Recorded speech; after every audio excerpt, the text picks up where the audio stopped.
तो भाई इन्होंने ना सीसीटीवी कैमरा लगाए, ना स्कूल बनाए, ना कॉलेज बनाए। डीटीसी की 5000 बसें लाने को कहा था, डीटीसी की बसें भी नहीं आई। सारे अस्थायी कर्मचारियों को स्थायी बनाने के लिए कहा था, ये भी नहीं हुआ।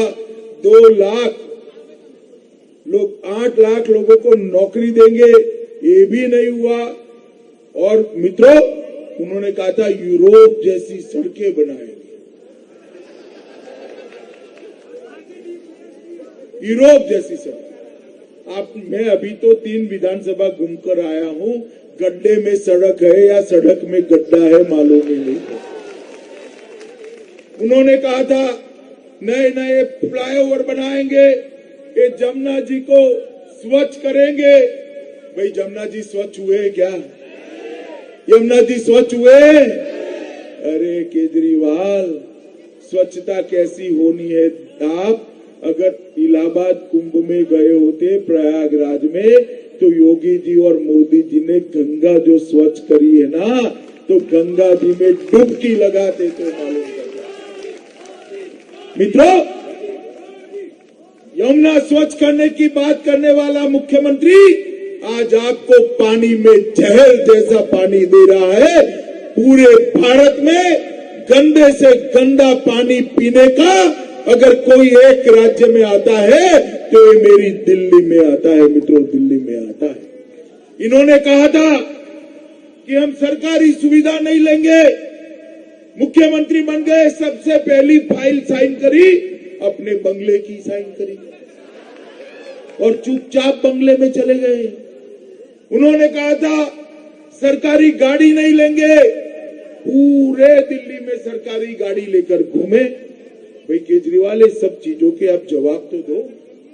और मित्रों, यहाँ कितने लोग अनधिकृत कॉलोनी के बसते हैं? जरा हाथ ऊपर करो तो भैया। सबके सब है ना? सबके सब है ना? 2015 में मोदी जी ने उनको पत्र लिखा कि अनऑथराइज्ड कॉलोनी जो है उसका आप सूची भेज दो, उसकी बाउंड्री आइडेंटिफाई करो। उन्होंने कहा 2 साल लगेंगे। फिर से 17 में पत्र लिखा, कहा कि भाई लाओ वो सूची, 2 साल हो गए और 2 साल लगेंगे। अब 19 का चुनाव आया, आपने मोदी जी को फिर से जिता दिया, ये मनोज को सांसद बनाकर भेज दिया।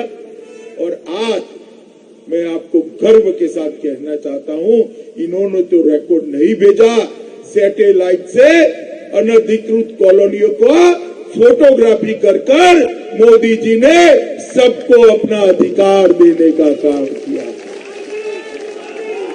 गोकुलपुरी वालों, अगर अब कोई कहता है कि अनधिकृत कॉलोनी है तो उसको धीरे से रोक देना कि भाई गलत बोल रहे हो।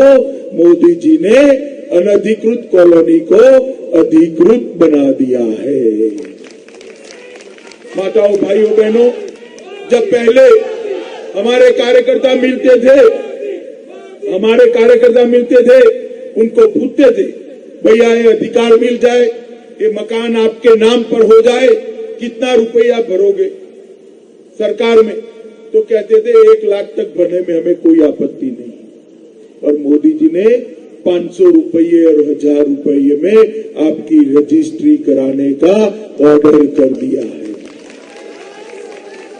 और 75,000 से ज्यादा लोगों का रजिस्ट्री हो भी गया है। आपका बाकी हो तो ऑनलाइन होता है, जरा करा दीजिएगा तो आपके भी बच्चे के नाम पर एक मकान हो जाए। मोदी जी ने इस 1731 अनधिकृत कॉलोनियों के 50 लाख लोगों के जीवन में एक नया प्रकाश, नया उजास भरने का काम नरेंद्र मोदी जी ने किया है। और जहां जहां झुकी है, मैं आपको वादा करके जाता हूं, मेरा कान पकड़ना, 2024 तक दिल्ली में जहां जहां झुकी है वहीं पर उसको 2 रूम का फ्लैट देने का काम भी प्रधानमंत्री नरेंद्र मोदी कर रहे हैं। मगर ये सारा काम केजरीवाल जी आप तक इसलिए नहीं पहुंचना देने चाहते कि उनको डर है कि नरेंद्र मोदी जी लोकप्रिय हो जाए। अभी इन्होंने बात करा, हमारे मनोज जी ने आयुष्मान भारत योजना आप तक नहीं पहुंची। देश भर में 1 करोड़ गरीबों के ऑपरेशन हो गए, एक काना पैसा का खर्चा नहीं हुआ। मेरे दिल्ली के भाई बहन क्यों इससे महरूम रह गए? क्योंकि ये आप पार्टी की सरकार आयुष्मान भारत योजना को नहीं स्वीकार, प्रधानमंत्री आवास योजना को नहीं स्वीकार, 5 लाख का फायदा सालाना, 5 लाख का मकान जो आपको मिलना है वो नहीं स्वीकार कर रही है। उनको तो अपनी पॉलिटिक्स करने में इंटरेस्ट है। मित्रों, एक और मोदी जी ने 5 साल के अंदर 13 करोड़ लोगों को गैस दिए, 10 करोड़ लोगों को शौचालय बनाए, 10 करोड़ लोगों को घर का घर दे दिया, सब घर में बिजली पहुंचाया, उनको 5 लाख का स्वास्थ्य का कार्ड दिया। और अब मोदी जी ने कहा है 2024 के पहले हर घर में शुद्ध पीने का पानी पाइप के द्वारा पहुंचाने का काम नरेंद्र मोदी जी कर रहे हैं। मगर भाई बाकी तो जो हो, ये केजरीवाल जी है बड़े होशियार, बहुत चतुर आदमी है। मैं बताऊं क्यों? मोदी जी ने 15 अगस्त 2019 को लाल किले की प्राचीर से कहा कि पूरे देश में हर घर में मैं शुद्ध पीने का पानी पहुंचाऊंगा। अब मुझे बताओ गोकुलपुरी वालों, ये गोकुलपुरी और दिल्ली देश में आता है या नहीं आता है? जोर से बोलो, आता है या नहीं आता? तो जब मोदी जी ने कहा तो आपको पीने का पानी का वादा मोदी जी ने दे दिया है या नहीं दे दिया? तो केजरीवाल जी सितंबर में नए कपड़े पहनकर खड़े हो गए और कहा कि मैं पूरे दिल्ली वाले को स्वच्छ पानी दूंगा। अरे भाई मोदी जी देने ही वाले, तुम ठप्पा क्यों लगा रहे हो? मोदी जी ने वादा किया है। अरे भाई शांति। और मोदी जी का वादा केजरीवाल आपके जैसा नहीं होता। मोदी जी जो कहते हैं वो करते हैं। और पूरी देश की जनता कहती है मोदी है तो, जोर से बोलो, मोदी है तो। मित्रों, ये विकास ये आप पार्टी का कोई संस्कार ही नहीं। और ये कांग्रेस पार्टी, कई बार तो मैं आरोप करता हूं कांग्रेस पार्टी के नेता राहुल गांधी पर, मुझे लगता है कल टूट पड़ेंगे मुझ पर। दूसरे दिन कोई बयान नहीं आता, बाद में ढूंढते कहां गए तो कि इटली गए, वैकेशन पर गए। हर 6 महीना 1 महीना वैकेशन पे चले जाते हैं, हमें मालूम नहीं क्यों जाते। मगर मित्रों, वो ये दिल्ली का विकास नहीं कर सकते। केजरीवाल को 5 साल का आपने मौका दिया है या नहीं दिया? जोर से बोलो, दिया है या नहीं दिया भाई?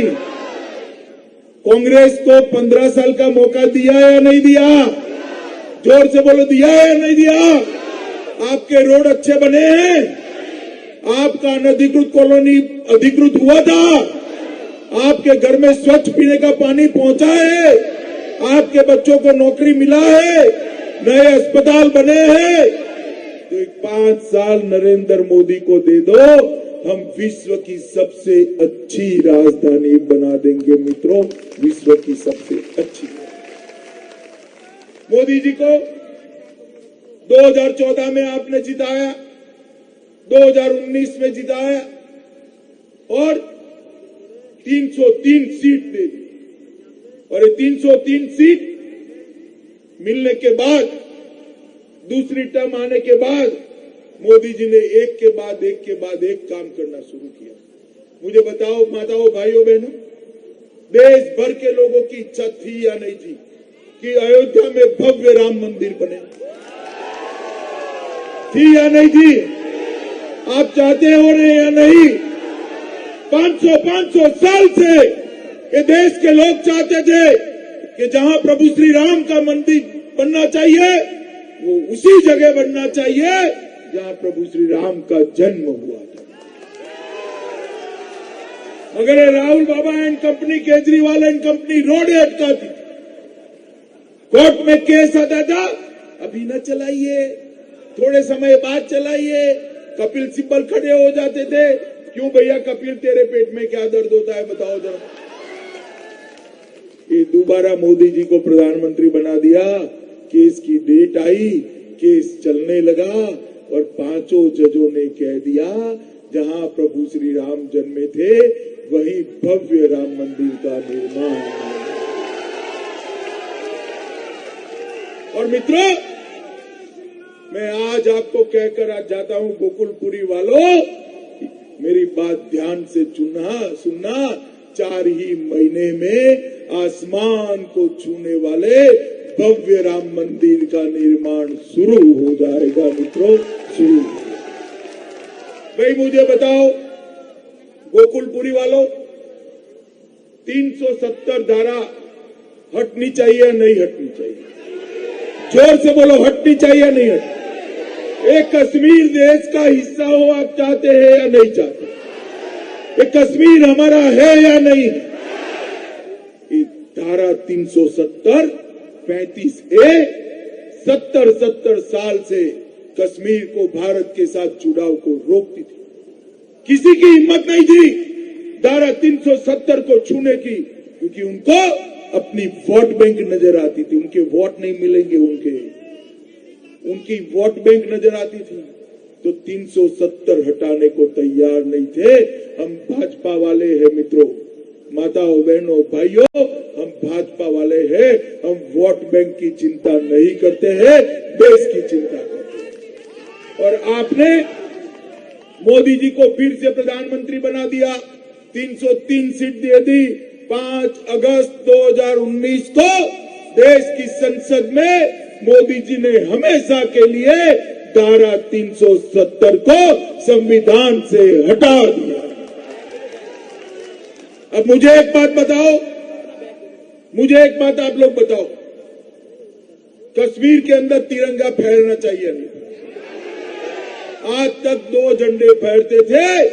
इस बार 15 अगस्त को, इस बार जब 26 जनवरी आएगी, हमारा प्राण से भी प्यारा तिरंगा कश्मीर के अंदर आसमान की ऊंचाइयों को छूएगा। मित्रों, 2 साल पहले ये JNU, जानते हो ना JNU को? अरे जानते हो या नहीं जानते हो? वहां नारे लगे, भारत तेरे टुकड़े हो 1000। अब भारत के 1000 टुकड़े करने वालों को जेल में डालना चाहिए या नहीं डालना? जोर से बोलिए, डालना चाहिए या नहीं डालना चाहिए? मोदी जी ने उठाकर उनको जेल में डाल दिया। अब उनको प्रोसिक्यूशन की मंजूरी, केस चलाने की मंजूरी केजरीवाल ने देती है, अब तक नहीं देते हैं। उनको डर लगता है कि उनकी वोट बैंक जो है ना, वो जानते हो ना कौन सी, जानते हो या नहीं जानते हो? वो वोट बैंक नाराज हो जाएगी। हम नहीं डरते हैं भैया। जैसे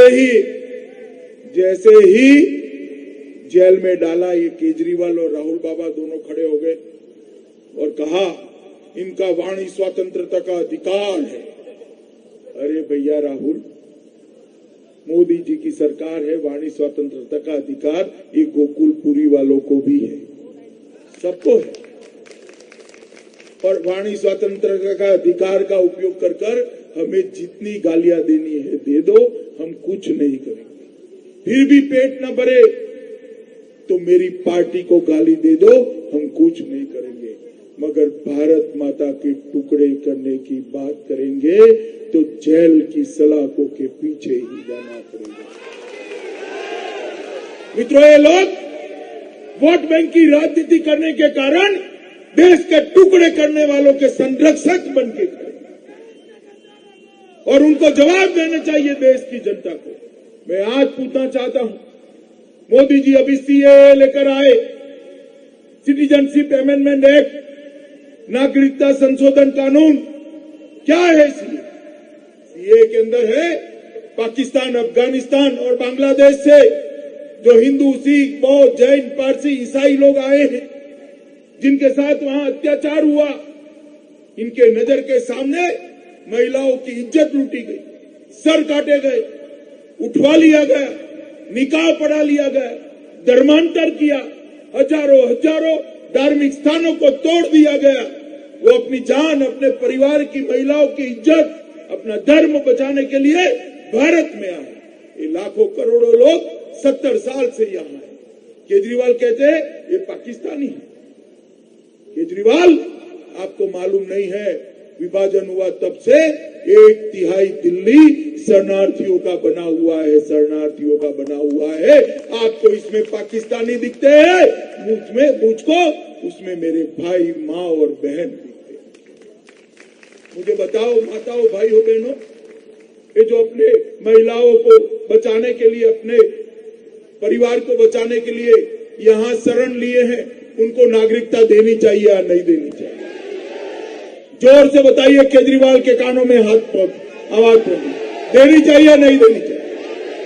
मित्रों, ये Congress party, communist party, Mamata Banerjee, Samajwadi party, आप पार्टी, सब इसका विरोध करें। क्यों विरोध करें भला? क्योंकि उनको उनकी वोट बैंक का डर लगता है कि वोट बैंक वोट नहीं देगी। मगर हम नहीं डरते हैं भैया। उन्होंने गुमराह किया देश की माइनॉरिटी को, युवाओं को, देश में दंगे कराए और आज भी कहते हैं कि हम शाहीन बाग वालों के साथ हैं। शर्म नहीं आती? आज भी कहते हैं कि हम शाहीन बाग वालों के साथ हैं। मित्रों, मैं आपको पूछने आया, इस देश में, इस राज्य में अगर दंगा कराने वाले ही सरकार में बैठ गए तो दिल्ली सुरक्षित रह सकती है क्या? जोर से बोलो, रह सकती है? उस दिन टीवी पर दृश्य देखा था या नहीं देखा था? बसें जलाते थे, देखी थी या नहीं देखी थी? कौन जलाता था? ये इनके लिए वोट बैंक। मैं इतना ही कहना चाहता हूं माताओं, भाइयों, बहनों, कि ये दंगे फैलाने वालों के हाथ में दिल्ली का शासन मत दीजिए। हमारे शरणार्थी भाई जो इतनी विपदा सहन कर यहाँ आए हैं, उनको पाकिस्तानी की गाली देने वालों को आप समर्थन मत दीजिए। ये शरणार्थी जो आए हैं हमारे भाई, हमारे भाई बहन, उनको हमें सम्मान देना है। और महात्मा गांधी ने भी यही कहा। मित्रों, मैं आपको इतना ही कहना चाहता हूं कि ये लोग, कोई भी मुद्दा हो, चाहे टुकड़े टुकड़े गैंग हो, चाहे धारा 370 हो, सीए हो, राम मंदिर हो, केजरीवाल और राहुल गांधी दोनों विरोध करते हैं। और जैसे ही वो एक स्टेटमेंट देते हैं, दूसरे ही दिन पाकिस्तान के प्रधानमंत्री इमरान खान ऐसा ही स्टेटमेंट देते हैं। वो कहते हैं 370 नहीं हटानी चाहिए, तो इमरान खान कहते हैं नहीं हटानी चाहिए। 35 से नहीं हटानी चाहिए, राहुल और केजरीवाल बोलेंगे, इमरान कहेंगे नहीं हटानी चाहिए।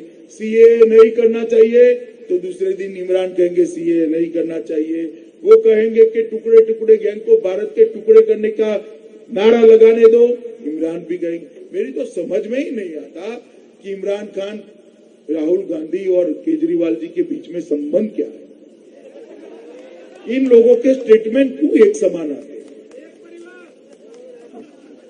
मित्रों, मैं इतना ही कहना चाहता हूं कि दिल्ली की जनता ने विकास करने वालों को पहचानने की जरूरत है और झूठे वादे करने वालों को पहचान करने की जरूरत है। विकास का दूसरा नाम है श्री नरेंद्र मोदी।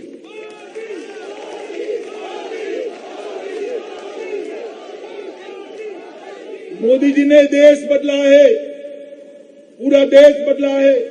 मैं आज दिल्ली वालों को कहने आया हूं, मोदी जी को एक मौका दीजिए। मोदी जी दिल्ली को भी बदलना चाहते हैं। मित्रों, माताओं, भाइयों, बहनों, मेरा करबद्ध निवेदन है कि सभा समाप्त होने के बाद कितने लोगों के पास मोबाइल है, जरा हाथ ऊपर करो। है ना सबके पास? तो ये सभा समाप्त होने के बाद 50-50 लोगों को फोन करना है। मामा को, मामी को, चाचा को, चाची को, काकी को, काका को, फूफी को, फूफा को, माता को, पिता को, भाई को, बहन को, बहन को, बहन को। करोगे क्या? 50-50 फोन करोगे? सबको कमल के निशान पर बटन दबाने के लिए कहोगे? हमारे भाई कश्यप को विधायक बनाओगे? दिल्ली में कमल फूल की सरकार बनाओगे?